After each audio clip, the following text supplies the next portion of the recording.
Well, I went on one podcast where I got to talk about being an entrepreneur and a father and like how life is crazy. Especially because Rena woke up this morning at like 5:30 and just dipped. I mean, entrepreneurship in general is difficult because you have to drive yourself. Like, you know what I'm saying? Like there's no one else to encourage you or drive you, to do it. Bro, she got up this morning. She said, hey, she told me last night, hey, I'm getting up. I'm flying out of town. Cool, whatever. She was like, I got to get up super early. I won't wake you, but I got to blow dry my hair. I'm like, girl, what? But did she wake you this morning? She didn't actually. Oh, okay. Well, see, she didn't lie. Yeah, she didn't. But she still blow dried her hair. She woke up the kid. He came and woke me up super, super early. Yo, I want to tell everybody right now, we usually do an intro video. Later, we will talk about why we don't do an intro video, why we didn't do one this episode. Y'all have been wilding out on the internet. I want to let the whole community know on Threads that I love y'all. It is amazing. I love how crazy it is. Ooh, I do you one even better.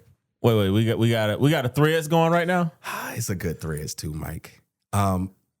See, I try to stay out of social media. I told you I'm limited to 2.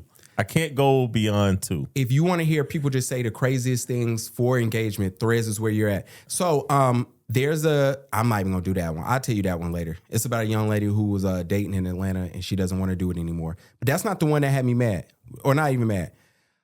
There was a thread that is going on right now, and the thread is men drop one piece of dating advice for women. And so it's cool. So everybody is in there giving advice, and it's only men.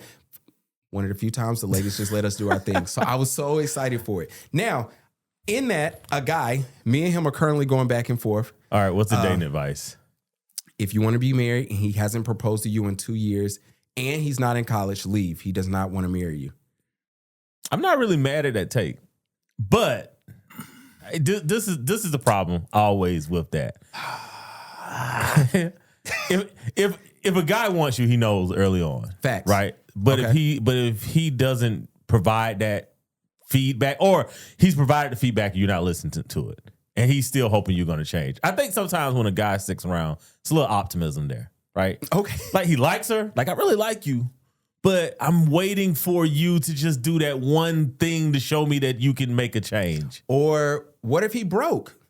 That's why it took me so long. Broke is a thing, but again, if she has a conversation and say, "Hey, let's build together," like imagine a woman saying, "You know what? I know you broke, but I love you anyway." I definitely imagine, because I'm definitely in La La Land, right? But imagine she says, "I know you broke, but I wanted this to work, so I'm willing to go through that fire with you." I think even to your point, even if you broke, I think you'd be like, "You know what? Let's do it." Yeah, well, facts. But I think for me, what's funny? I always tell people, shout out to Kevin. You know who you are. Kevin making movies, and his first short film gets nominated for an Oscar. And he's telling me, yo, you love her, right? I'm like, yeah. He's like, just propose. Yeah. You'll find the money later. And I'm like, okay, well, you sit beside Spike Lee right now on TV and I see you. So yeah. Don't text me that again. Yeah. But no, I was with it. I just told him, I said, hey, there's a lot of guys, especially us who are in college. When you're in college, you run across a good girl. Yeah. I'm not saying you still with her. I'm not saying she's still a great person. I'm not saying you even still a great person, but you run across somebody who you probably say, I want to be with.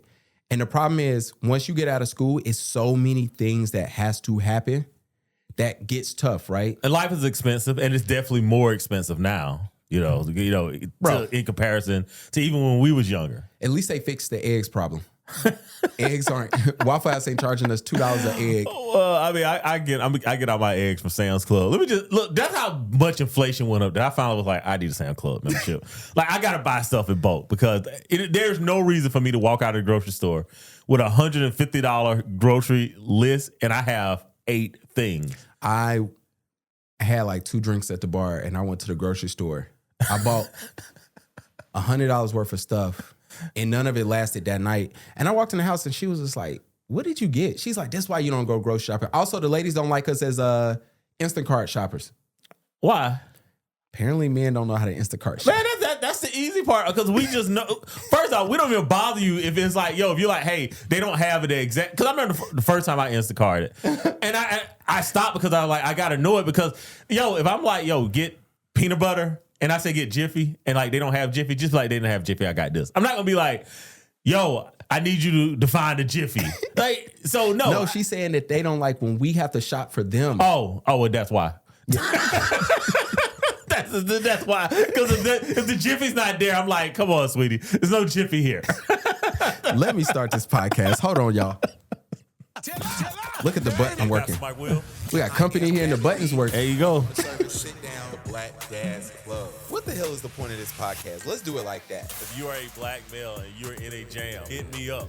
I'll get you out. Trying to save black men. We give black men a place to be seen, a place to be heard. Sometimes I got to push back because be lying. They do, but so do women. So that's what makes the pod cool. Strap in. It's about to be fun. Black Dad's Club. Now let's begin. Yo, I want to welcome everybody to the Black Dad's Club. That is Pastor Mike Will. I am Gavin B. This is episode 212. I talked to Mike. I want to be in the 250 by the end of the year. Hopefully close to like 260. If we could do that. Maybe we do bonus content or something. I don't know. We could definitely get it to 250. All right. That's the goal. 250 this year. And then we get famous. And then we start doing 2 weeks. 2 a week? I thought you were going to say we do every 2 weeks. No.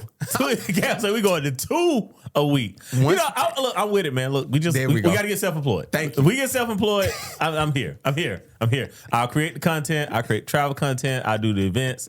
I do everything that I, as an introvert, don't want to do.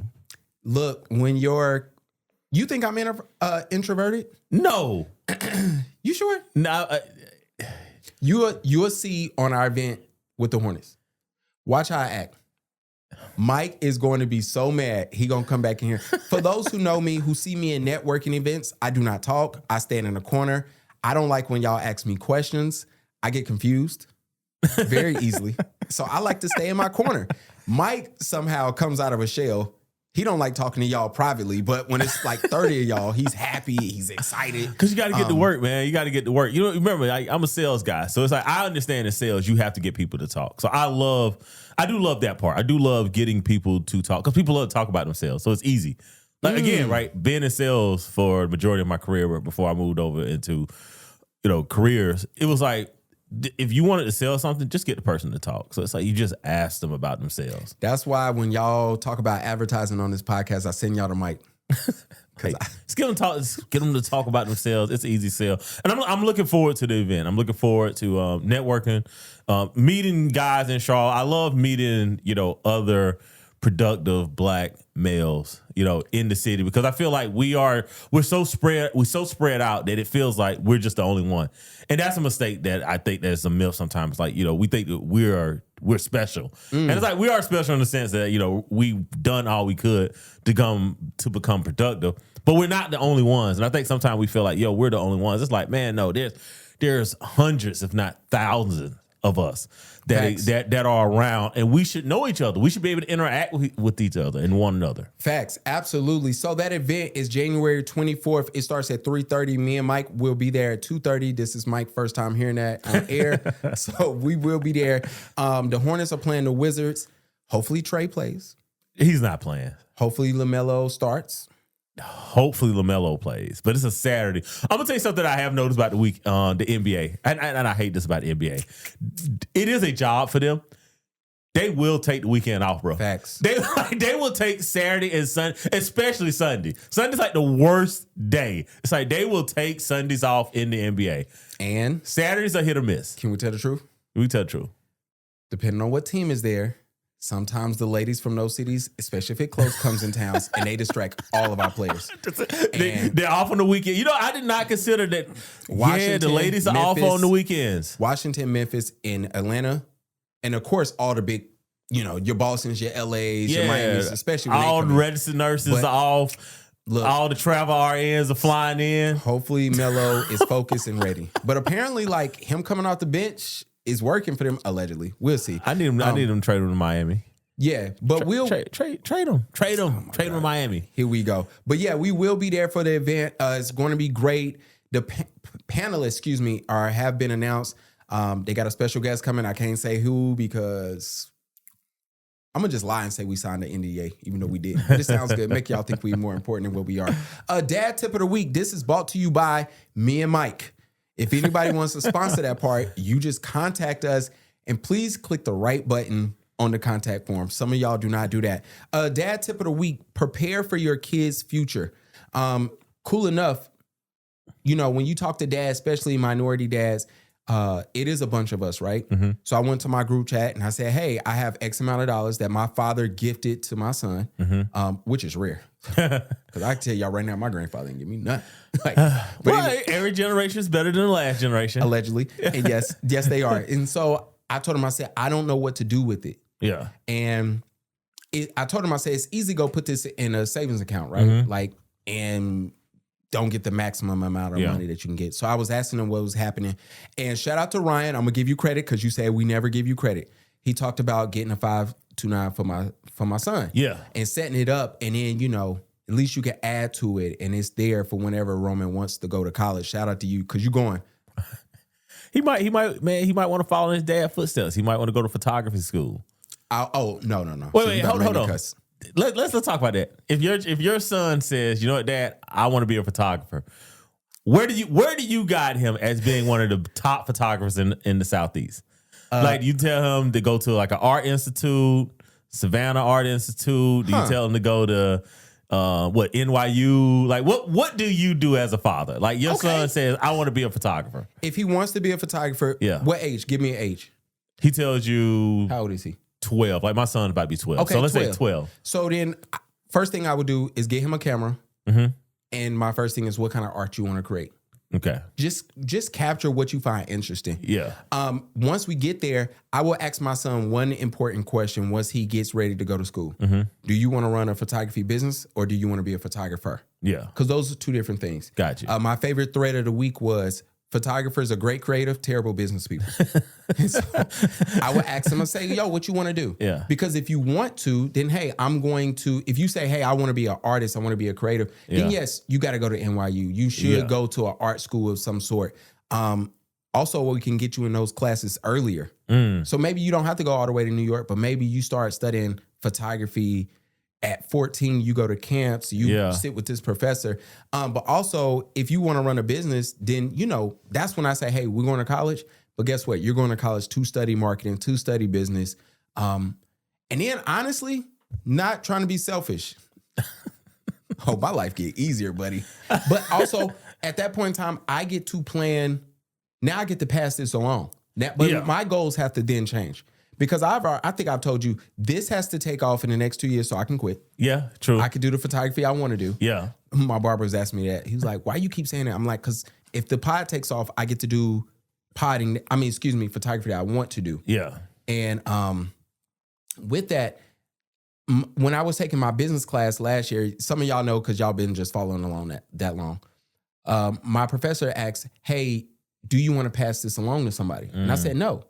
I said, because I don't think that's not the goal, right? I said, but if my kid does come to me, then it is a thing. Now we have to create a business structure where I can say, hey, here's the keys. This structure is yours. This business setup is yours. I can sell this business to you. You know, it's funny enough that you say that, like the passing it along, because I think that's something that we've lost as a culture, as Black people, by coming out of the apartheid so late. You know what I'm saying? Because other generations, like, yo, I don't care what you want to do. This is going to be the business that you run. Yes. But because most of our businesses have all been like skill and soft skills to a certain extent, right? Like, I'm almost certain my grandfather and my father both wanted me to pastor their church, right? I can't say that. And it's like, no, like I had no intentions of being that person, right? I have cousins that, you know, parents run, you know, pretty decent sized landscaping and asphalt companies, right?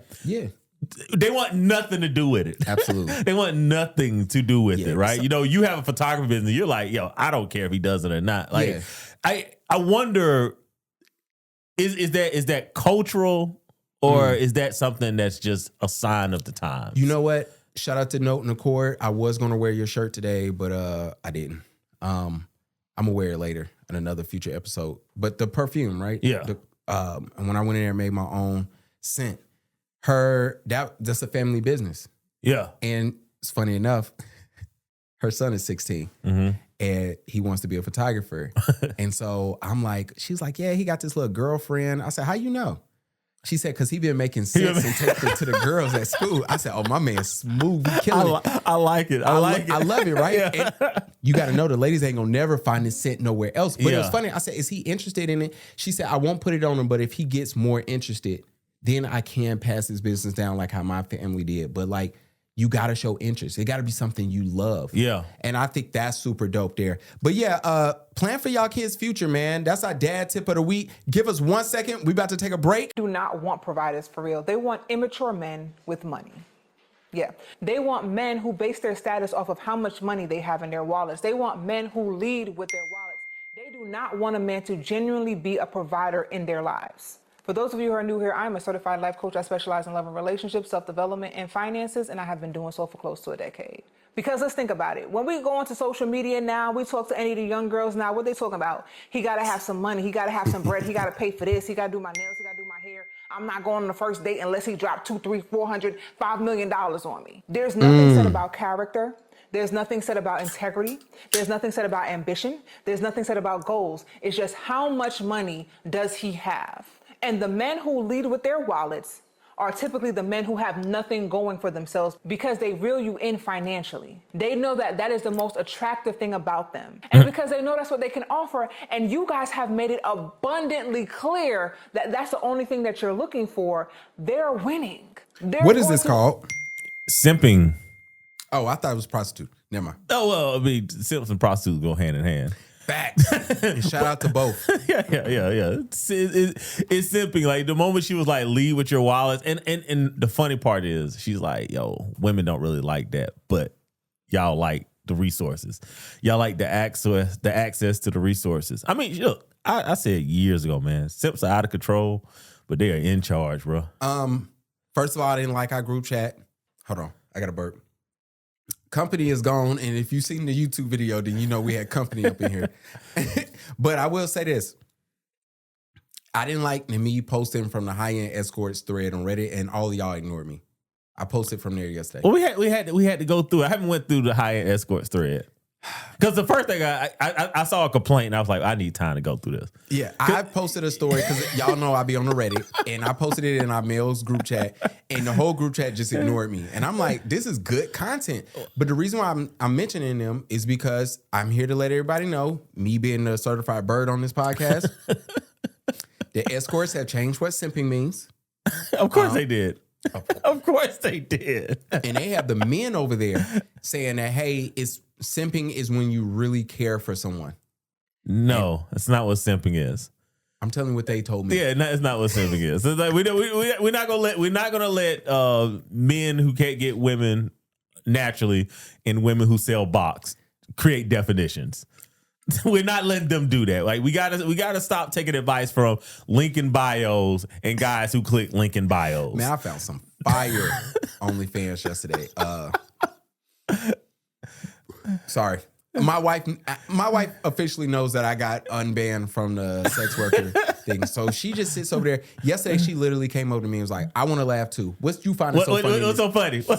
And I was just like, you're not going to find it funny, bro. Like, I'm in here getting cussed out. And it was funny because... Is that the one you found where the girl was like... I used to be $100. I used to sell. Shout out to you, Willow Ryder. If you know who Willow Ryder is, then you know. She said she used to be $100. And the comments are beautiful. The comments are hilarious, bro. Because it was just like, I had 400 for her. Man, dude was like, I would have had that every weekend. Yeah, absolutely. And she's a pro. But no, I found some fire. It was this girl. She was too pretty. I can't tell y'all the cheat code on how to find these girls' free Instagrams. But if you DM me, I'll tell you. Oh, just know it's on Reddit. That's the cheat code. Okay. But it is what it is. Yeah, you know what? I don't know. I just feel like the worst of our community gets the most press. Well, I mean, that's and I say that to definitely say the case. Absolutely. So I say that's the case because what ends up happening is you start, hey, look,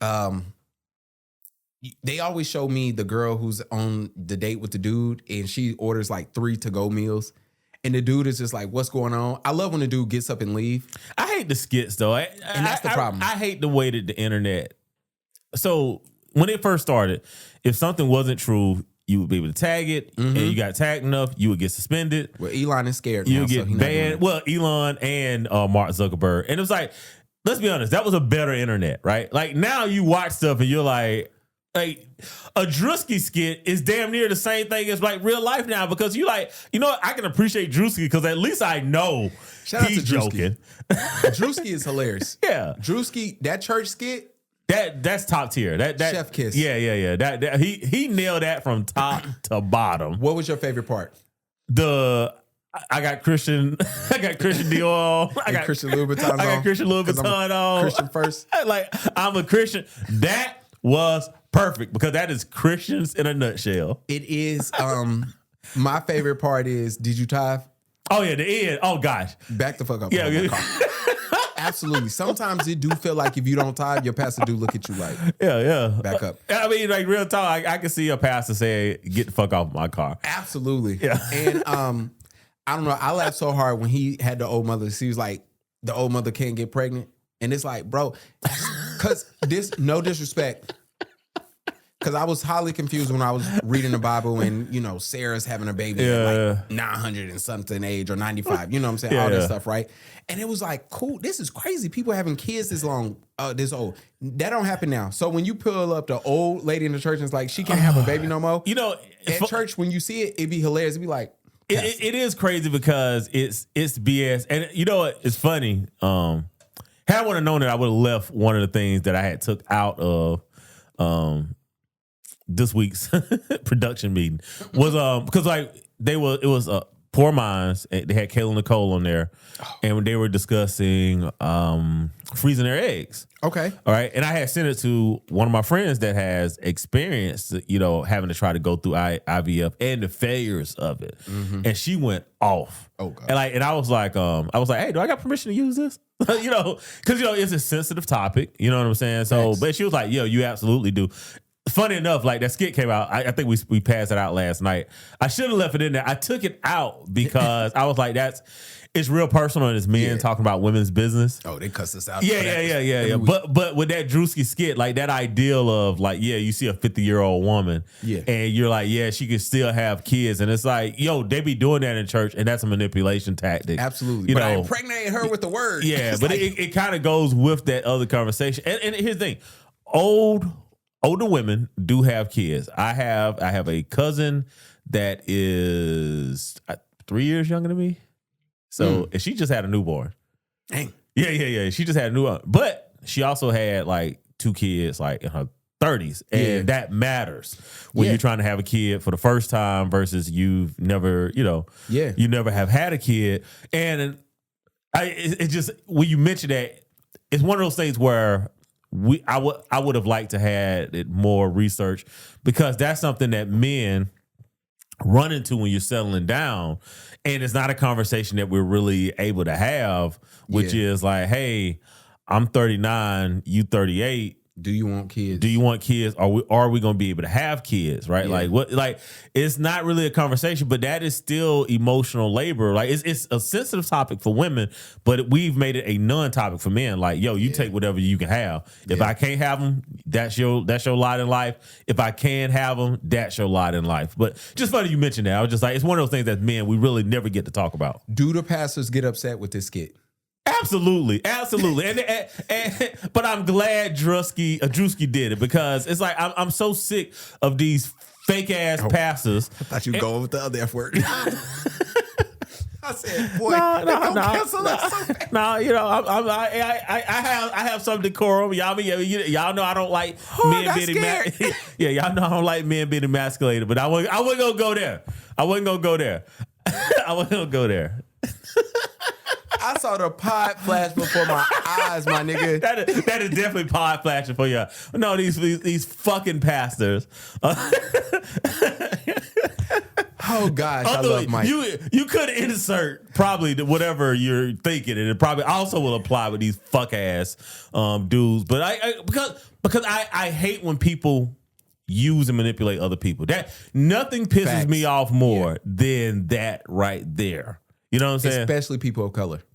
Especially people of color, especially when you're doing it to your own people, right? It's like nothing. So yeah, like I most of these pastors. And here's the thing: I don't care what you do as a pastor, but when you pander and you use black men as the target, yeah, I get annoyed with you. I really do.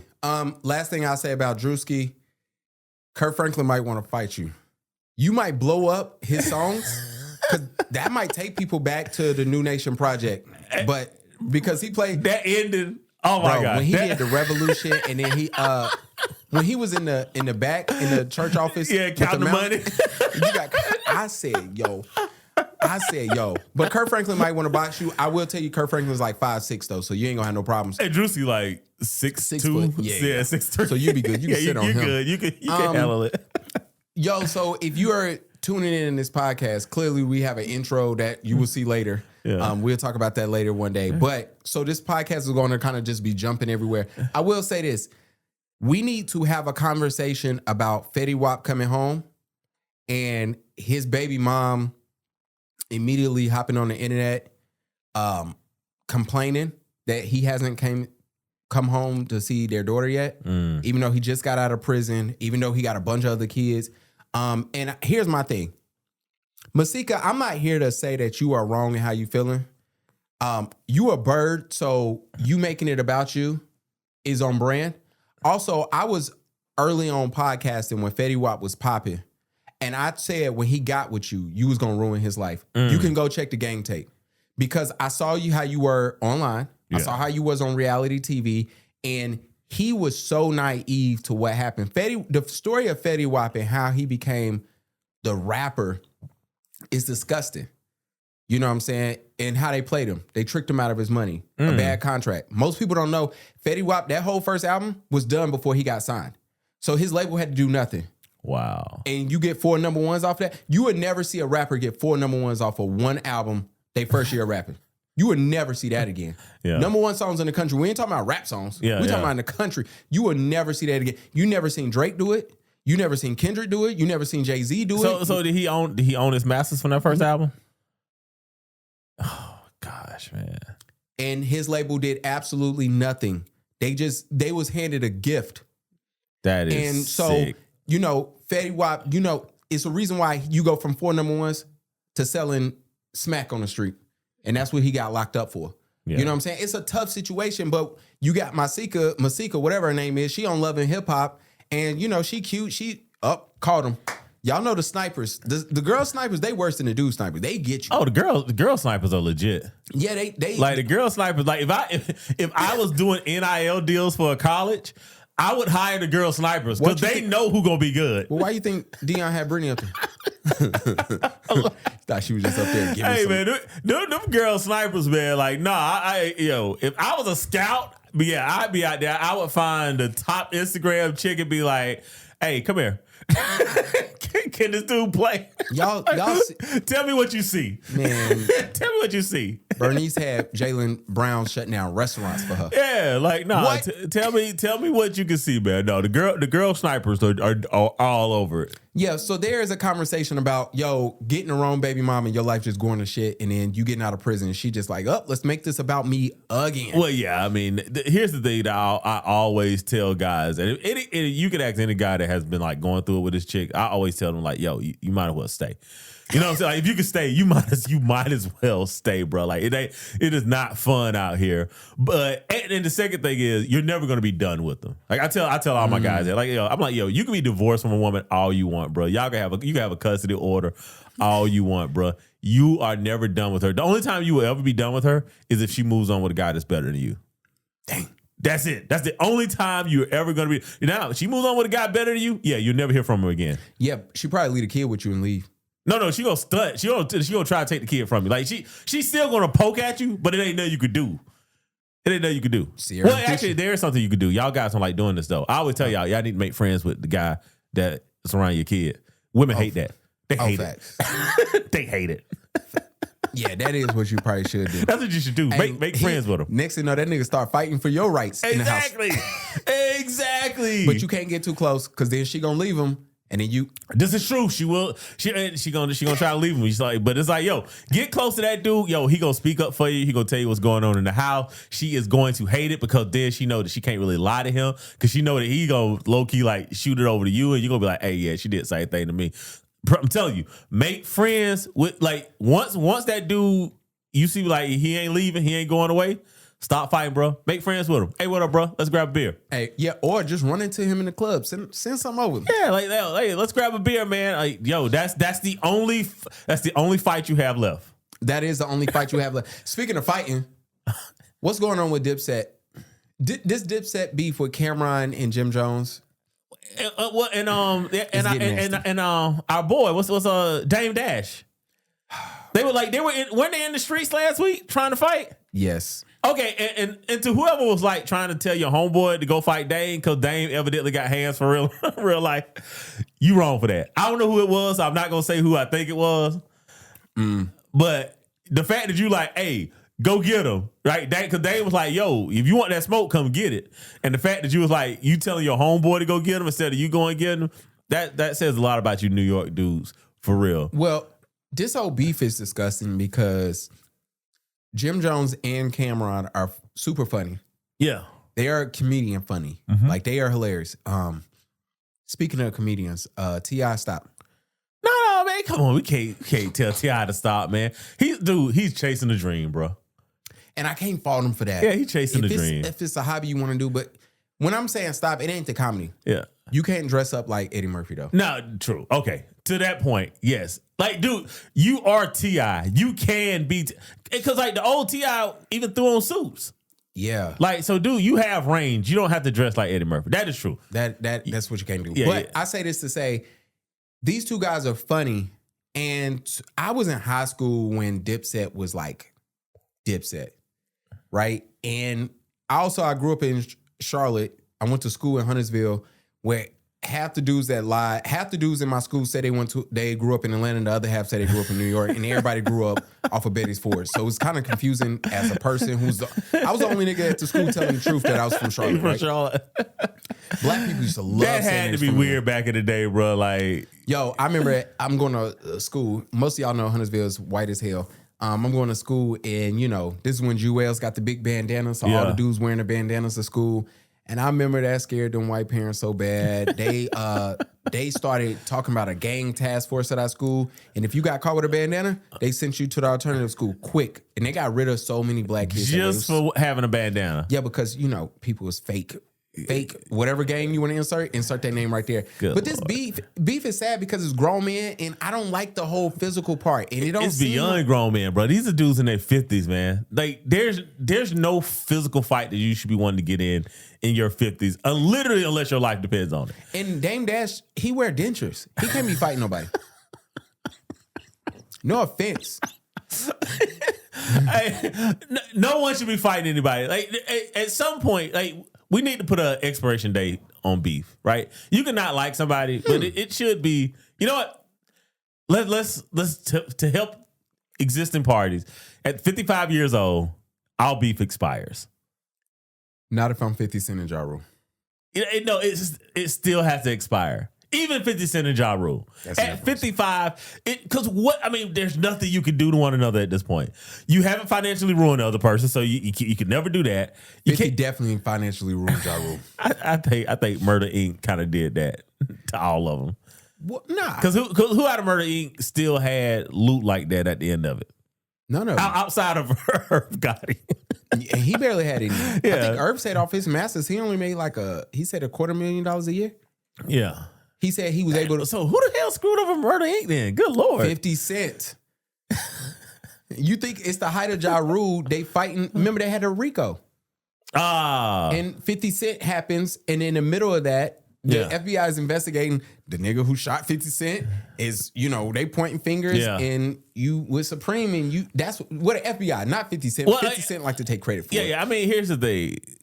I get 50 being pissed off that he got shot 9 times. All right, I'm not saying you need to forget that. Right, I'm not saying you should forget that. And he was stabbed by them in the fight. So I got shot 9 times. You hanging out with that person. I still think that once you get old, though, it's like, yo, we did get to kill each other when we had a chance. Jay-Z and Dame, they never gonna be. You want they beef to expire? Yes, I think 55 plus. You're too old. Hold on, let me think of somebody else. You're too old. You're too old to be getting stressed out Jay-Z over not and liking Kanye. somebody. That's a beef we need to end because 55. we need that beef to end. 55. 55 needs to be the beef expiration date. All beefs. Look, if we did not hurt each other the way we wanted to by the age of 55, it's done. I gave it a good shot. Good college try. Wale and Meek Mill. Oh, 50 Cent and 50. It's always 50.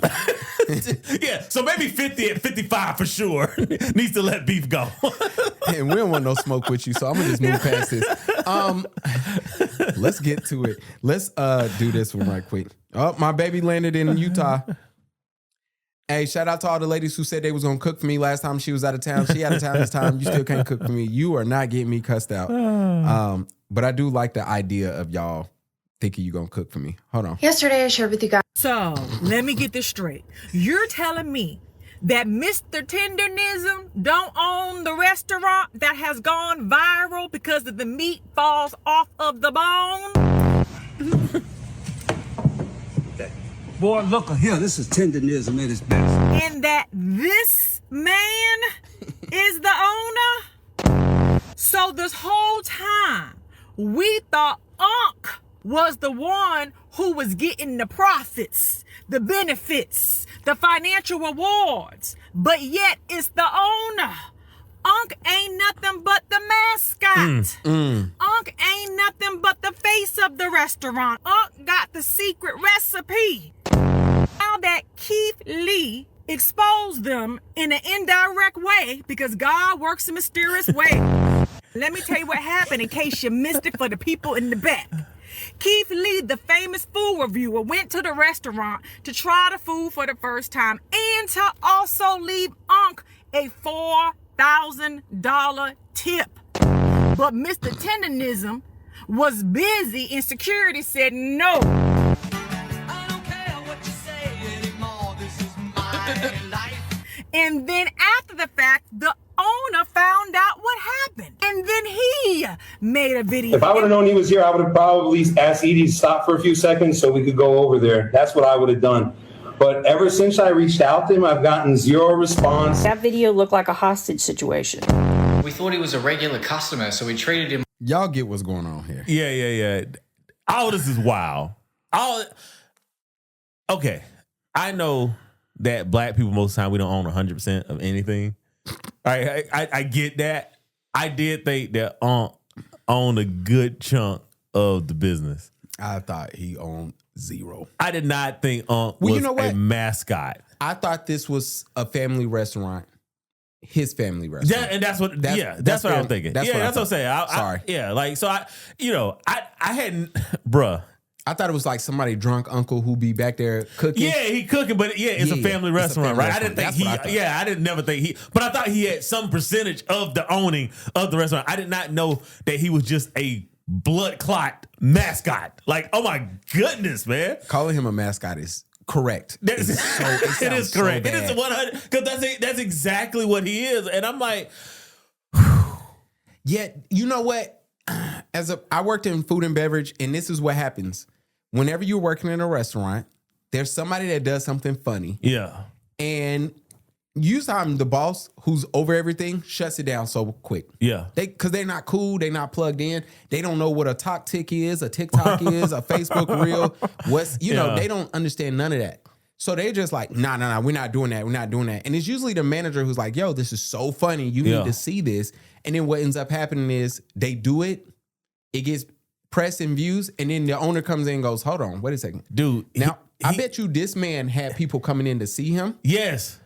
I bet you it was situations where people was like, hey, I saw this. I give you a great example. In Charlotte right now, Maria's is probably the best Mexican restaurant in Charlotte. Don't believe me? Go try it.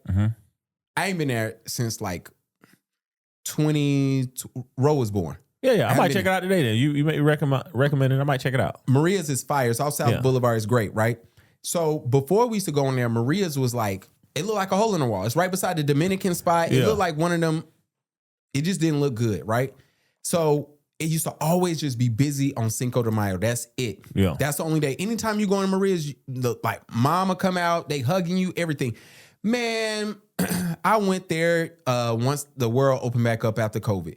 They had new menus. They had updated pictures. The lighting was better. The floors was better. And I'm confused. Yeah. And you know what they had in there? Whatever the little taco is, the famous TikTok taco. And I'm like, what happened? Yeah. I called my sister. She said, you didn't see what that girl did? It was a black girl who did a TikTok, made Maria so popping. And we went on a regular Tuesday, bro. We was standing outside like, they was like, nah, it's like this every day now. Dang. And I say that to say it takes stuff like that. Yeah. For your business to go.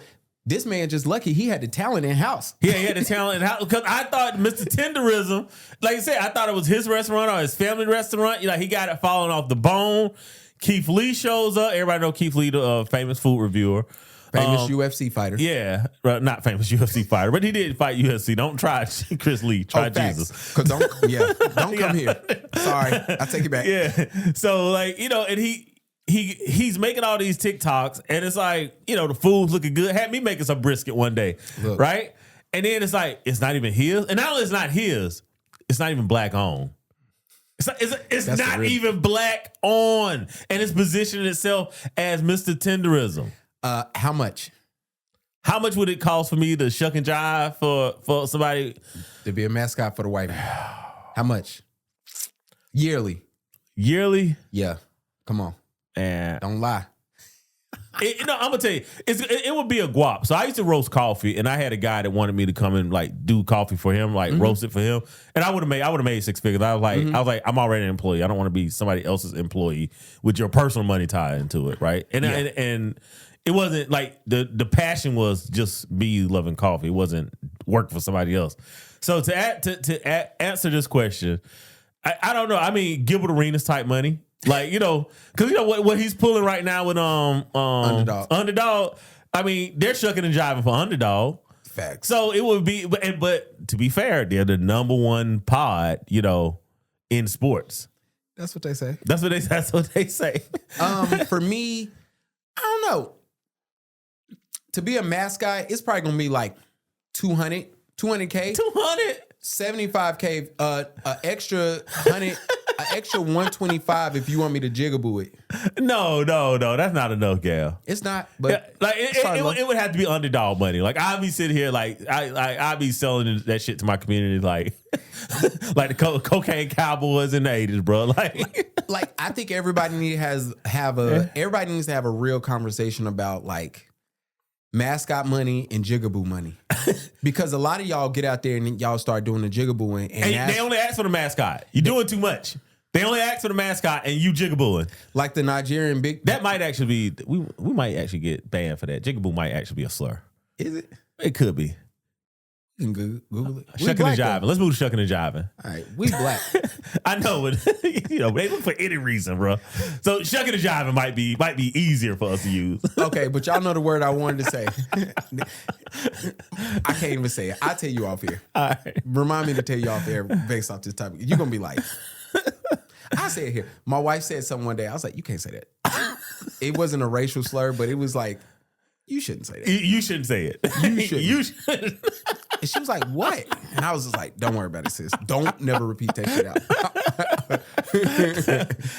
But it was so funny. Let me get this Tamar. Shucking and jiving money versus the extra. You know when you go to the rub shop and you get like the regular massage and then like you get the different levels of like the... I'll be your mascot. Like, yo, if anybody wants to come on, I'll be your mascot.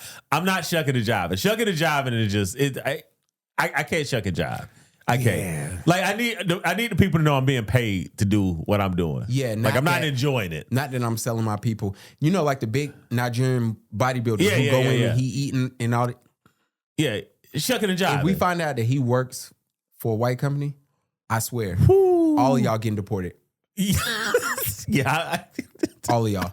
Real talk. Flagging your bio, you gotta go. Yeah. Hold on, here we go. Who is this picture? I really don't like other photographers. Sorry. You don't. But I be nice to him. You don't. I try to be nice to him. Nah, I might give you credit there. Yeah. You might try. Here we go. Situation. I did have the bag. right? And he felt insecure and he used to piss me off. I hate when I women couldn't say that. understand, like, why do you not think that you're enough, right? And I used to sun the fuck out of him. And like you were saying, what's that word you said? Emasculate him. Woo! And that's not a good feeling. You were sunning them, huh? Sunning. And then you cheated you know on. why? Because I cheated on that person. And so this album is about the female version of taking accountability for infidelity. Because, and that's really who is she happened sonning? in Like, my life. what guy? So Her ex-husband, I'm assuming. It can't be him because I mean he had his own money. Well, she said she had more. But isn't like did he produce like some super huge albums though? I think Or found some super huge acts. I think these musicians, they all live. Well, shoot, I worked at a luxury hotel. Everybody lying. Everybody financially lie. Yeah. And I say that to say, Tamar, I don't know where her money come from. You know what I'm saying? And I say that to say, me growing up, you know better than I do, but me growing up, it was always, here's Tony, great voice, health conditions, bankruptcy. Now, we know the bankruptcy game and how y'all play, but from everything they tried to tell us that Tony was broke. So you got these sisters who are not as famous. The Braxtons. Who don't have diamond albums and stuff like that. So it's like, and Tamar got some hits on her own, but it's like, and I don't know what y'all getting from reality TV. So it's like, I don't know if maybe you make enough or maybe your man don't make enough that you can stun on him. Tamar, I'm here to tell you, nobody gonna listen to this album. If you gonna really be doing the accountability the way you supposed to. Yeah, I mean, and it's kind of rude to be like, yo, like what did she say early in the clip? Like, you know, the dude was moving her. Oh, that's a message he had read. Like, you move my cervix or something. Like that's the message that her husband, ex-husband, boyfriend, whoever it was, had read at the time. You shifted my uterus. You shifted my She said that to another guy. Yeah, uterus. I'm gonna let you live. That's why they say we can't talk about women's stuff no more. Yeah. So I mean, she shifted something. I mean, she let him know he was there, deep. Yeah. So I don't. Here's the thing when it comes to cheating, and I actually just dropped a reel on cheating yesterday because this is the cheating week, right? We have our famous TikTok couple, Instagram couple that's going through a breakup right now. I heard. You know, that they're filing for divorce. Now, to be fair, everyone's saying that they're Jehovah's Witnesses and you can't get divorced as a Jehovah's Witness unless somebody cheats. Right? So, like, the infidelity might have not just been him out here just mucking off, but he wanted to be separated, and you can't be separated in that religion, in that denomination. So someone has to cheat, right? But I think it goes to show this whole idea because Tamar relationship was meant to be like, hey, these are goals, right? Singer, producer. We have the Instagram, couple where, dude is a master chef, right? He's serving his woman's every need, right? She gets to, she gets to be rude to him in a cute way, right? And both of these relationships are ending in divorce. Yeah. So I think this is a good example of stop looking at people online relationship and trying to do that shit in your relationship. That is a message to all black women. Do not snatch my plate when I bring it to you and think that's cute, right? Do not be making TikToks of me unbuckling your shoe, and then when you take the image of it, it's me on my knees at your feet, right? Like you can't keep embarrassing, men. Facts. And then being like, we're getting divorced. Yeah. And I'm sad for divorce. Look, shout out to the lady who was on Threads. What was it, 2 weeks ago? Her man promised her to be a stay-at-home mom. It's her fiance. Promised her after their second child, 6 months later, she'd be a stay-at-home mom. Well, she had the baby. 6 months came and he said, "Y'all, I need you to work a little bit longer." Yeah. She was on Threads asking, should I leave him? And I love when the comments do what the comments supposed to do. And they tore her up. Yeah. Because they was like, girl, you got a part-time job. He just telling you to keep your part-time job for 6 months. Yeah. And then then one girl was like, yo, hey, sorry, Mama 3 here. Why would you want to do this 100% of the time when you got You live with this man. You got a part-time job. He keeps telling you, "I'm going to make you a because stay-at-home mom." they think they're going to sit at home and collect $4,000 a month. They think that rent, because they're not paying their mortgages, they're not paying the rent, so they still think rent for a 2-bedroom is $900 a month. Yeah. Like you know what I'm saying? They think that car notes are $180, right? Because this is all the shit that was going through their head when their dad was paying for everything, right? So they get out there and they be like, "Well, shit, I could just sit home, not do anything, and I'm gonna take $4,000 off of him every month." And I can keep my part-time job, and I can get a variety of dicks throughout the year. It's all about variety, bro. There's no other reason to leave. Like, I don't know why we sit here and be pretending that women be leaving because they hate being at home with their like. No, it ain't the husband, bro. It is that I can get out here and other dudes can be swinging through. You know what I'm saying? It ain't gotta be a lot of dudes, but just that, it's more option out here. It's more flavor out here. Stop letting them live on this, like, it's so hard at home. I'm having to do so much. Because when they get on their own, guess what they're gonna have to do?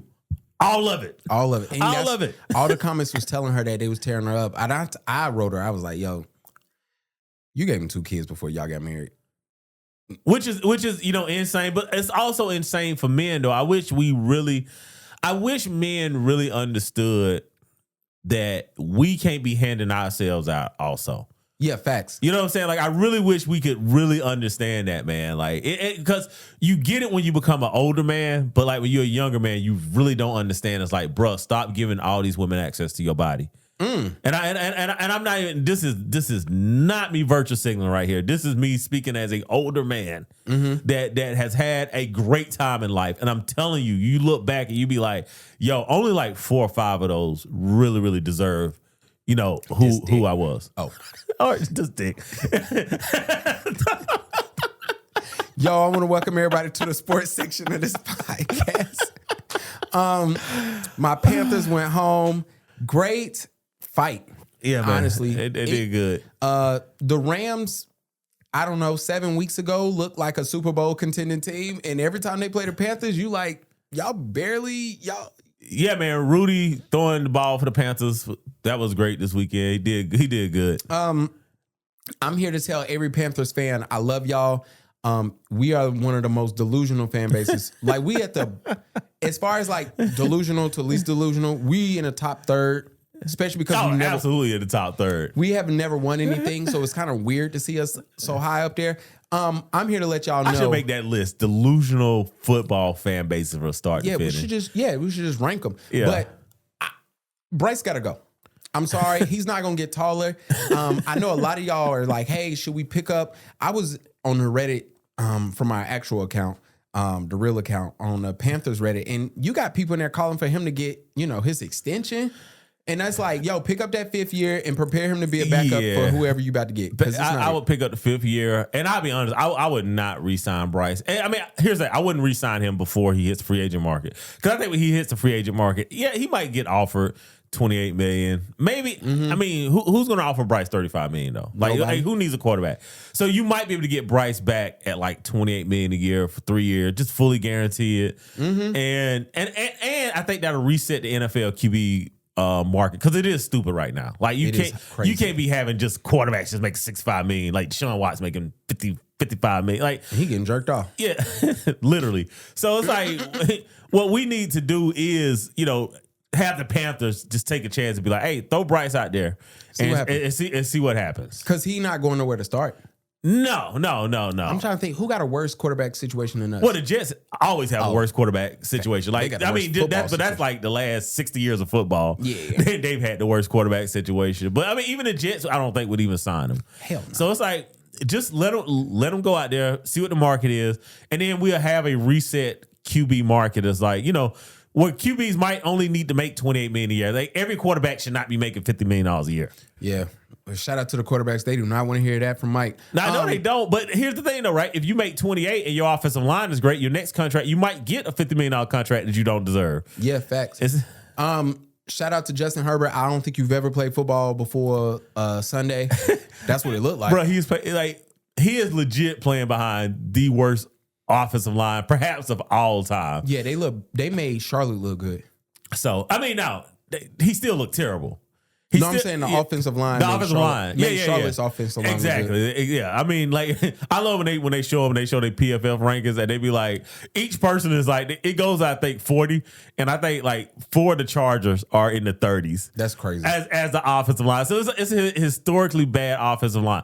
I will say this, though, and this is going to lead into our Jalen Hurts conversation. I play that. I get that queued up. Go ahead. Yeah. Like, I love when a Herbert have a terrible game that we're all shit. Drake made too. His game was not great. Yeah.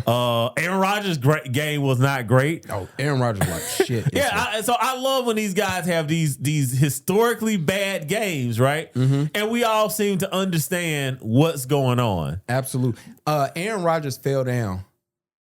The defensive line picked the ball out of his hands and just ran. And I'm like, was he not down? Was the ball really like, you couldn't even see it? He was still alive. It was still a live ball. Like, it was terrible. It was terrible quarterbacking. Laughed so hard. I actually bumped the replay. I rewinded it back. I said, no. I got to see what was happening. Hold on. Let's get Shady McCoy in here. Jalen Hurts. I don't know how to be honest, man. Like, Jalen Hurts, I need you to be special. Make plays. You know, and then like, I did a lot of digging, man. And I won't throw them under the bus here, but I know some people. You're like, I'm not gonna throw them on the bus. Here we go. We can't do different exotic looks, different formations, different motions, because I'm hearing that he can't really do it. Now he is a former Eagle, so he is a former Eagle, but again, this always goes to me saying that like black men are the whipping boy, and fuck the Eagles, by the way. This is not me defending the Eagles, but I told before that game happened, I told folks that the reason why I think we're going to win as a 49ers fan, also fuck our front office, racist asses. But I said one of the reasons why I think the 49ers is going to win, I said I think the Eagles' problem is in the locker room. I've been saying that for like the last 7 games. And then when I went back, I was like, let me go back and look at like, you know, how the Eagles have played this year. Yo, I actually think that the Eagles' problems all go back to them going to the White House. When Saquon Barkley went to the White House and all that. Like when I look back, because I was like, yo, they really might not like each other on that squad at all right now. Yeah. And it's hard to play a team game when it's personal. You know, against one another, right? When you just can't be professional. And it sucks for the White House situation because that makes a lot of sense. Yeah. Honestly, now that you're saying that, especially because that's one of the ones where it's like, we got to agree to this as a team. Yes. A team thing, are we going here or not? Yeah. And when it's split, when it's split and we let it be split and we make it known that it was split, then that's when it gets interesting. And when I look back, because this is a Super Bowl winning team right here. Yes. And I'm like, they're still talented. And look, I know everybody want to take shots at Jalen Hurts. Jalen Hurts can play football. He can. Like let's not pretend that all of a sudden he's forgotten. Like Jalen Hurts can't read a fucking look. Like, look, he was forcing that ball at the end, like in the fourth quarter of that game, because there was a guy sitting behind me that was pulling for the Eagles, and we started talking after they held my wide receiver and they didn't call that play, right? So he and I started like going back and forth, and I was like, on this last drive, I said he's only going to go to Devontae Smith or the tight end. I was like, he's not going to go. Well, Saquon was hurt, but I was like, he wasn't going to check it down to Saquon because I think him and Saquon got beef. Facts, right? Right. This is I don't know it. I'm just looking at how the game has looked for him this year, right? And AJ Brown really looks like he's off his meds.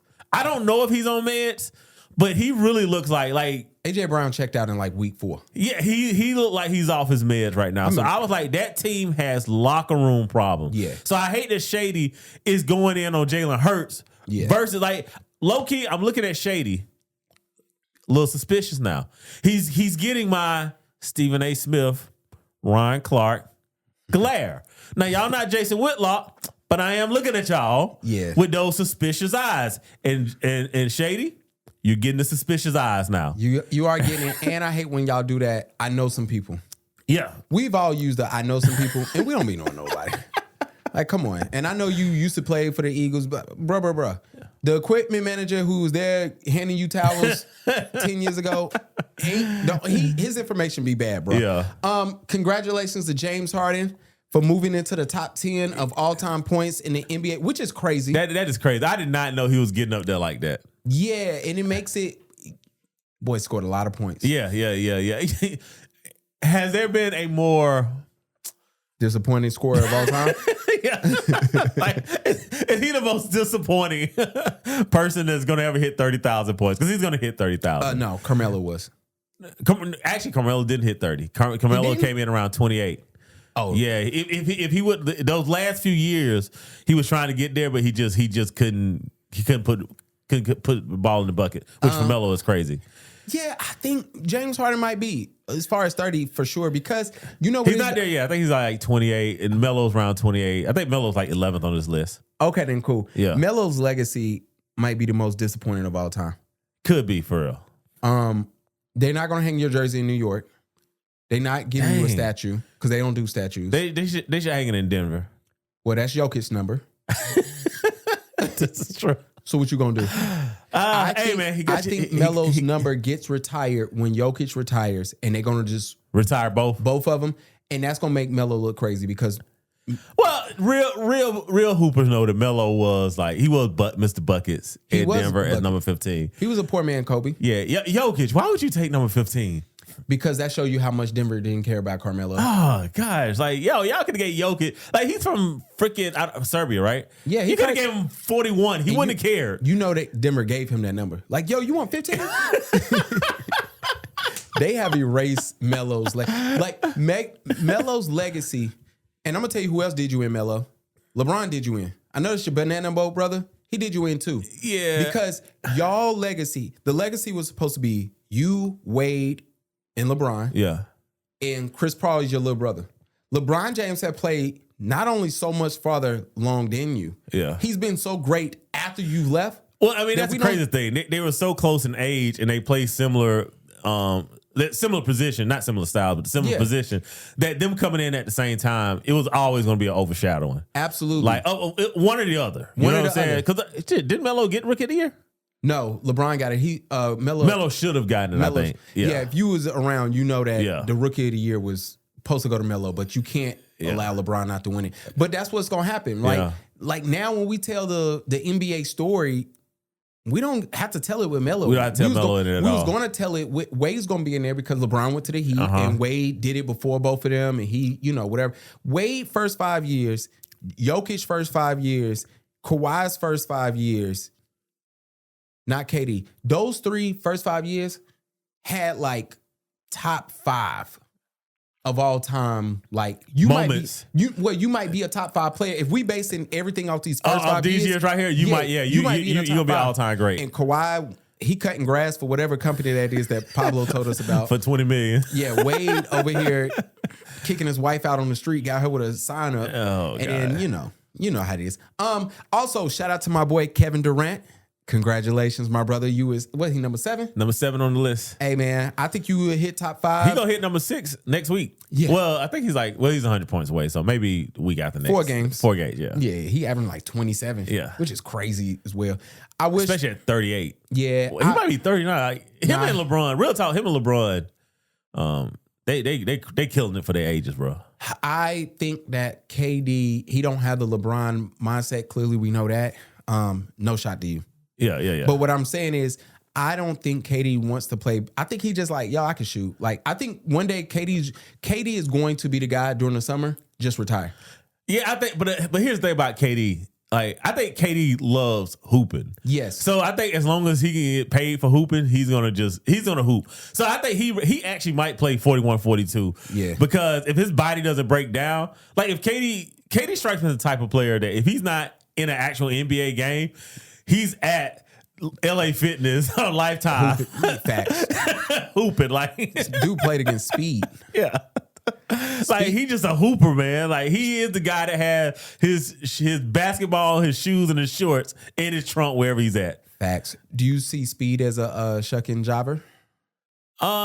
Speed sometimes reminds me that he was raised without his father in the house. He was raised with his dad, but sometimes he reminds me, like he does things sometimes that you be like, I don't think he's trying to shuck and jive. I think he thinks it's funny, and then when I wonder when he goes back and watch things sometimes that he be like, ugh. He probably won't until 10 years now. Yeah, like that was cringy. With Speed, I don't think it's intentional. The same way that stupid guy that does the it's Gorilla Groove, right? The big fat black guy or the big muscular black guy, and the other one. The other one pisses me off equally as well. Who's that? He does the minstrel shit. Both of them are not African Americans, by the way. It is the African. Yeah, both of them are the descendants of African. When Speed had his sister that he just met barking on string, that's one of the moments where I'm like, I think sometimes he's a kid. He had her barking. I know, but Bro, so cringy. That is cringy, but I think that sometimes where you as like when you don't really have that energy around you, you know what I'm saying? Like sometimes like your dad.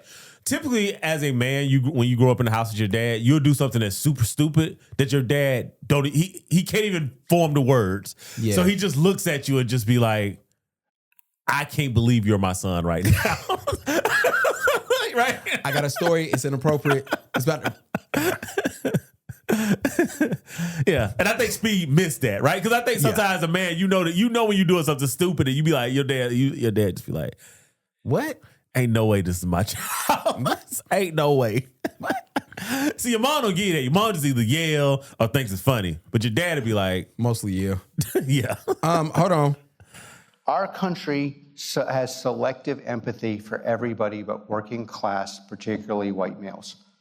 So when you look at coverage in mainstream newspapers about the constitutionality of blowing up boats that are bringing fentanyl here, this is what you meant to send for the NIL? No, you played the wrong one. That should have been on the this? list, though. You know, we can talk about that, though, because that's Alex Cart from, he's the CEO of Palantir. It's right under the NIL line. That's what. Yeah. That we should have talked about earlier in the pod. Was doing that. But you know, poor little white guys that run the country and CEOs of 95% of the country of companies in this country, like poor you guys for the life that America has afforded you.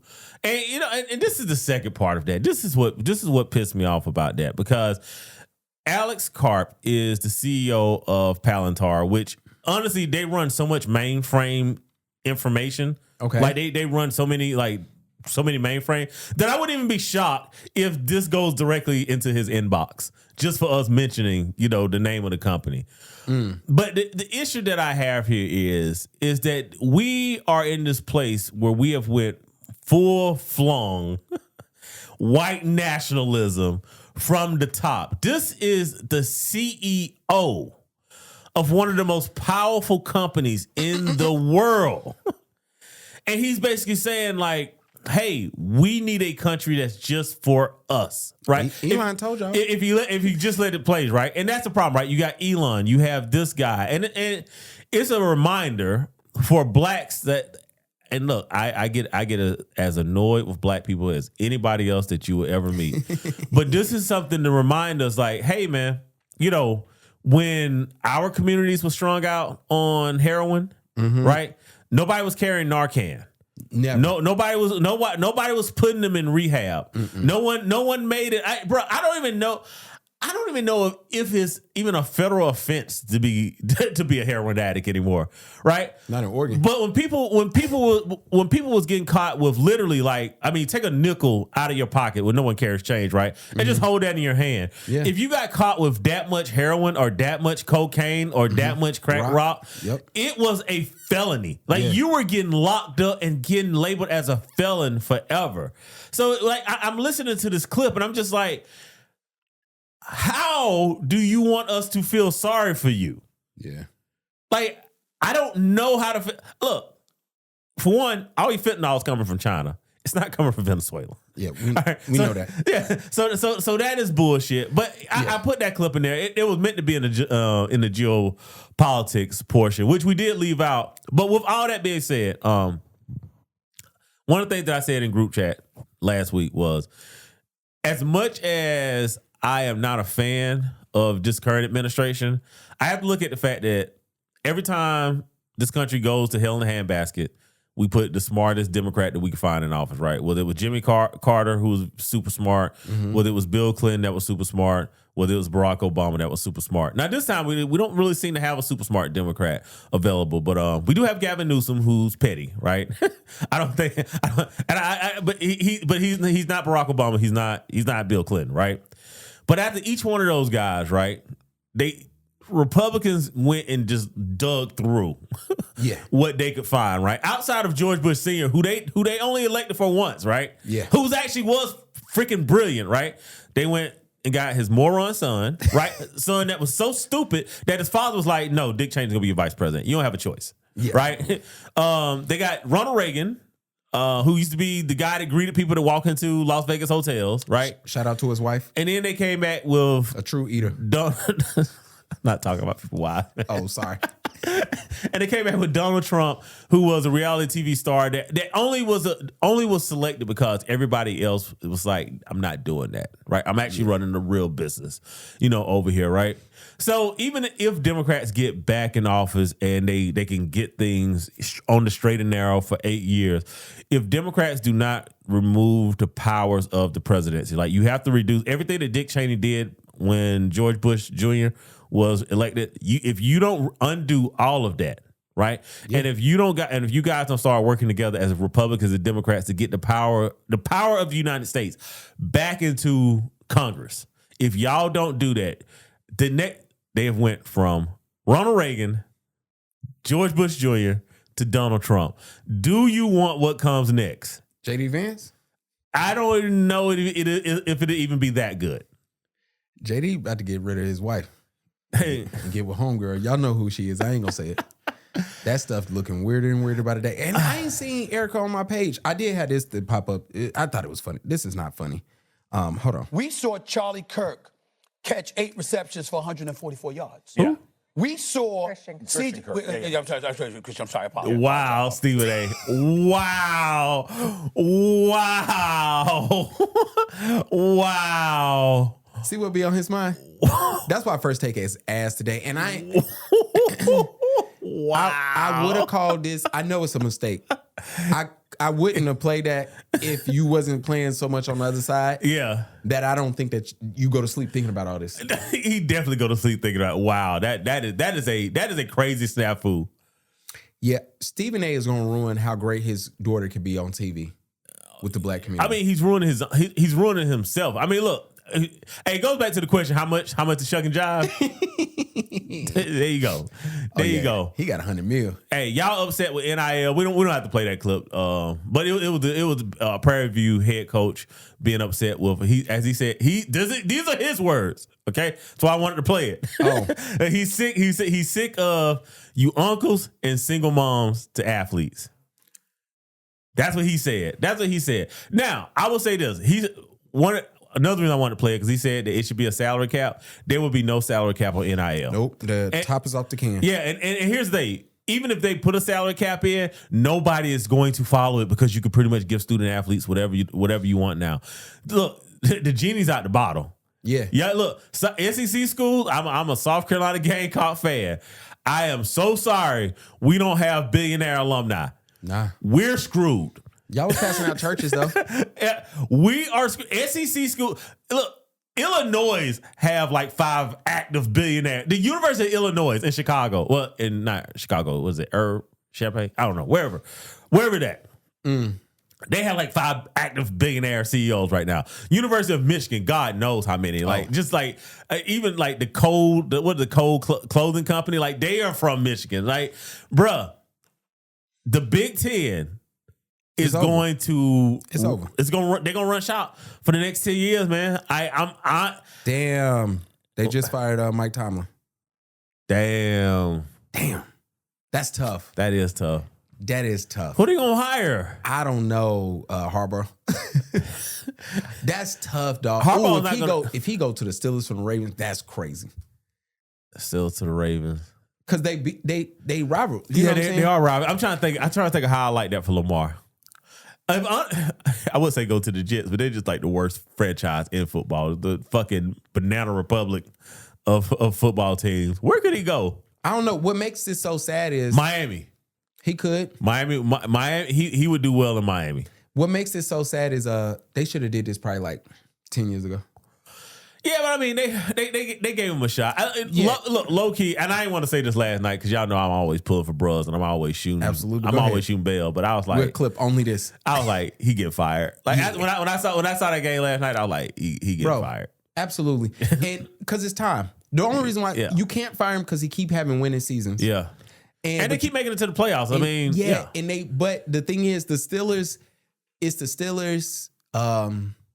It's certain franchises that's so historic that you can't be middle of the pack. Yeah.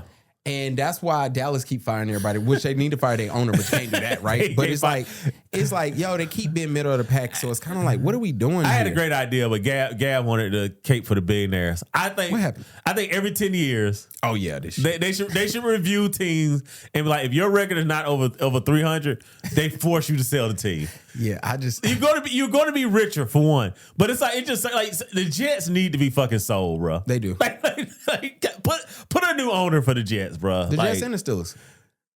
I'm sorry, I hate middle of the pack teams. I prefer the Browns, the Jets.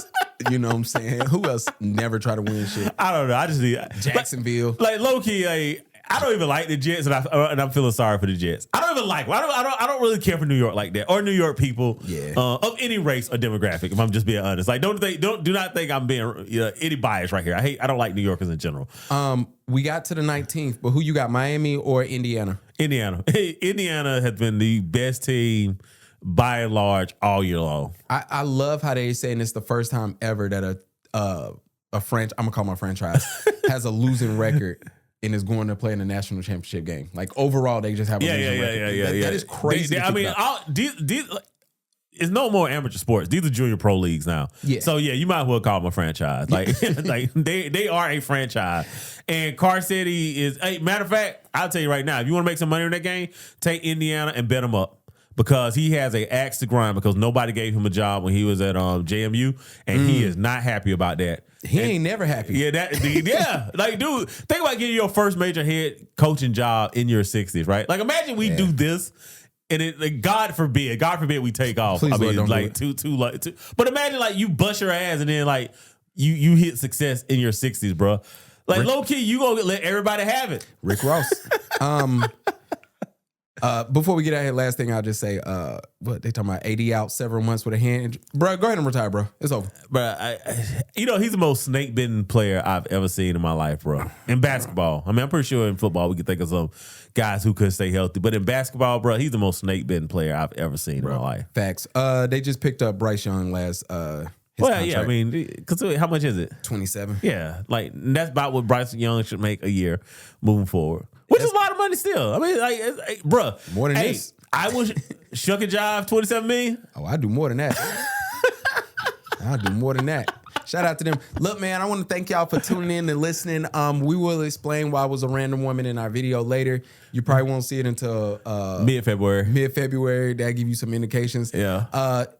Tomorrow Mike will be live? Yeah, going live tomorrow night. Definitely come on. Probably talk about geopolitics tomorrow. I'll be on there. I'll be there listening. My wife out of town, so I ain't got in, and I can't watch his and hers without her. I wasn't going to watch it, but I was convinced today in the barbershop that I have to watch his and hers. People saying it's good. I've gotten like 2 recommendations for it. I don't really like the actors in it.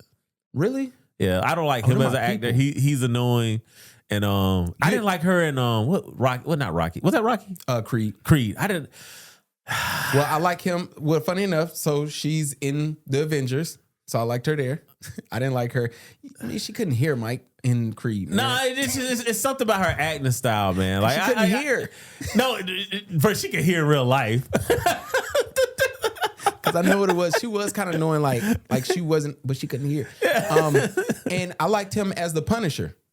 That role I did like him in. He smoked that. But everything else I don't like. Yeah. I did not like him in Walking Dead. Like it just he's not. They put 2 people. Like, you rarely get that. Most times you get one person you don't like. Like I don't like watching Zoe. What's the last name for me? Who? Zadana.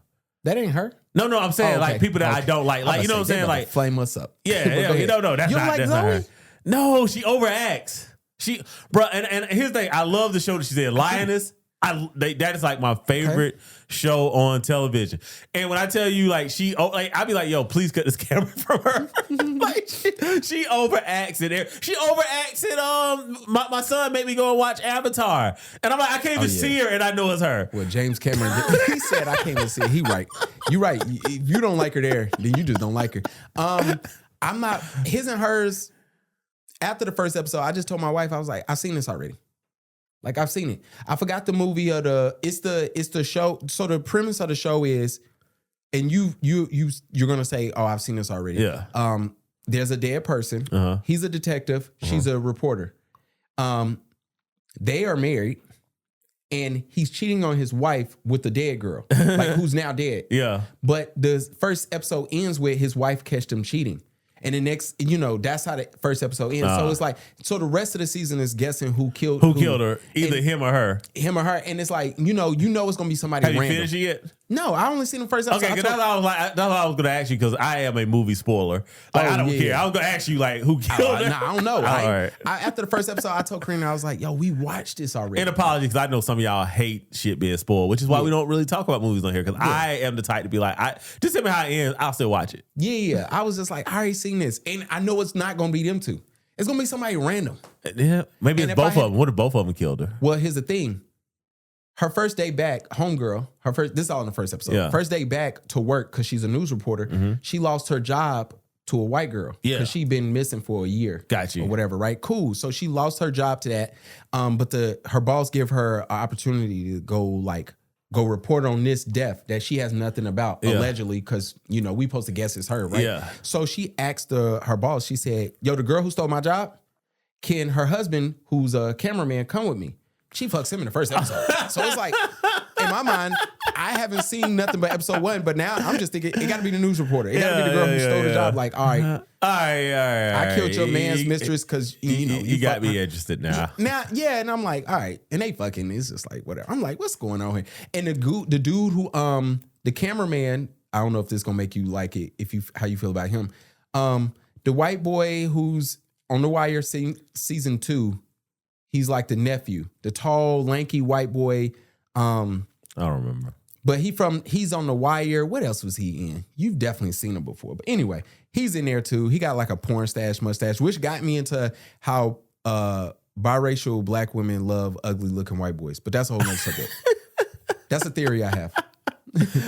Sorry to get that off at the end of the pod, but I really do have a whole theory about biracial black women and their obsession with regular corny looking. Well, I mean, it goes back to, I mean, we could discuss it. It's colorism, like, and women definitely suffer from that, especially if you're biracial. Yeah, more so than boys, because men kind of, I guess, we kind of build everything around competition, right? So athletics plays a huge part. Video games plays a huge part. So there's really your color really doesn't matter with those things, right? Whereas women, competition with one another is typically based around beauty.